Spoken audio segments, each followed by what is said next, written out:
बिस्मिल्लाह अल रहमान अल रहीम। सभी तारीफ़ें उस अल्लाह के लिए हैं जिसने इंसानों को पहचान दी, रूहों को सुकून दिया और अपने ख़ास बंदों के ज़रिए दुनिया को मार्गदर्शन का रास्ता दिखाया। आज हम आपको एक ऐसी महान शख्सियत की कहानी सुनाने जा रहे हैं जिसकी ज़िंदगी एक शांत क्रांति थी, जिसके शब्द रूह को जीवित कर देते थे और जिनका नाम आज भी दिलों को अल्लाह की ओर खींचता है। वो दरवेश, वो पूर्ण वली, वो सुल्तान मरफत, हजरत सुल्तान बहू। जन्म और परिवार। हजरत सुल्तान बहू का जन्म 1039 हिजरी के करीब पंजाब के ऐतिहासिक शहर शोरकोट में हुआ। आपके पिता हजरत बाजिद मोहम्मद मुगल काल के प्रतिष्ठित फौजी अफसर थे, लेकिन उनका दिल दुनियावी ताकत की बजाय अल्लाह की ओर झुका हुआ था। आपकी माता बीबी रस्ती एक महान वलिया थी, जिनकी गोद हजरत सुल्तान बहू की पहली शिक्षालय बनी। बीबी रस्ती अक्सर कहा करती थी, ये बच्चा दुनिया के लिए नहीं, अल्लाह के लिए पैदा हुआ है। यह शिक्षा हजरत सुल्तान बहू के शुरुआती वर्षों की नींव बनी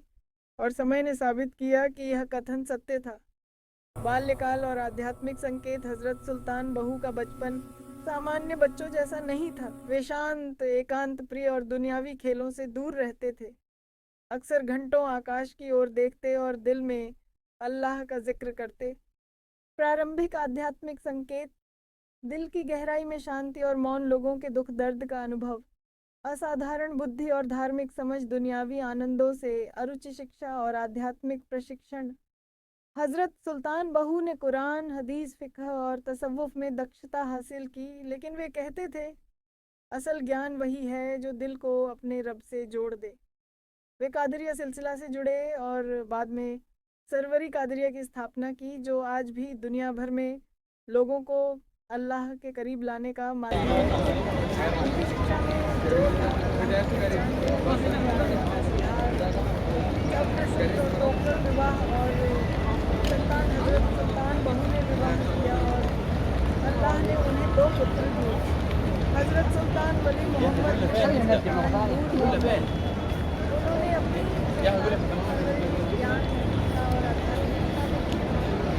संतान भी उनके सिलसिले की रोशनी में बढ़ी हुई और इसे आगे बढ़ाने में मददगार बनी। आध्यात्मिक यात्रा और मरफत। हजरत सुल्तान बहू का जीवन हमेशा अल्लाह की मरफत का केंद्र रहा। वे कहते थे, जो दिल अल्लाह के जिक्र से खाली हो वह जीवित नहीं, केवल सांस ले रहा होता है। उनकी जिक्र की महफिल में बैठने वाला व्यक्ति अक्सर दिल में शांति और दिमाग में रोशनी लेकर लौटता।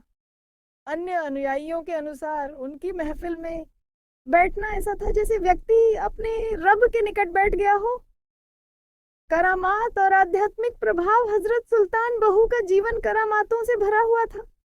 लोगों को अल्लाह की ओर आकर्षित करना, बीमारों को शिफा देना, गुमराहों को हिदायत देना, आध्यात्मिक शक्ति से दिलों को सुकून प्रदान करना। कई प्रसिद्ध घटनाओं में वर्णित है कि उनकी दुआ से बीमार स्वस्थ हुए और जरूरतमंदों की समस्याएं हल हुई। रचनाएं और शैक्षणिक योगदान। हजरत सुल्तान बहू ने लगभग 140 किताबें लिखी, जिनमें प्रमुख हैं ऐन उल फ़क्र, रिसाला, रूही, नूर उल हदी, कलीद उल तौहीद, अमीर उल कौनिन। ये पुस्तकें न केवल तसव्वुफ के लिए बल्कि दिल की शुद्धि, अल्लाह की पहचान और आत्मा की सुधार के लिए मार्गदर्शक हैं। कहतब और शिक्षाएं। हजरत सुल्तान बहू के कथन आज भी दिलों को रोशन करते हैं। जो अपने रब को पहचान ले वह दुनिया को पहचान लेता है। ज़िक्र इलाही दिल की ज़िंदगी है और दिल की ज़िंदगी इंसान की असली ज़िंदगी है। सब्र और तवक्कुल वो 2 स्तंभ हैं जो इंसान को दुनियावी और आखिरी मुश्किलों में स्थिर रखते हैं। उनकी शिक्षाओं ने लाखों लोगों को आध्यात्मिक यात्रा में आगे बढ़ाया और आज भी उनके अनुयायी दुनिया के हर कोने में हैं। इंतकाल और मज़ार। हजरत सुल्तान बहू ने 1102 हिजरी में इस दुनिया से पर्दा फरमाया। उनका मज़ार शोरकोट शरीफ में स्थित है, जहां हर साल लाखों श्रद्धालु दर्शन करने आते हैं और दुआ और सुकून प्राप्त करते हैं। मज़ार पर बैठने से दिल में शांति और रूह में राहत आती है। निष्कर्ष और जीवन का संदेश। हजरत सुल्तान बहू का जीवन हमें यह सिखाता है कि सच्ची सफलता अल्लाह की मरफत में है। दिल की शुद्धि और जिक्र इलाही सबसे बड़ी दौलत है।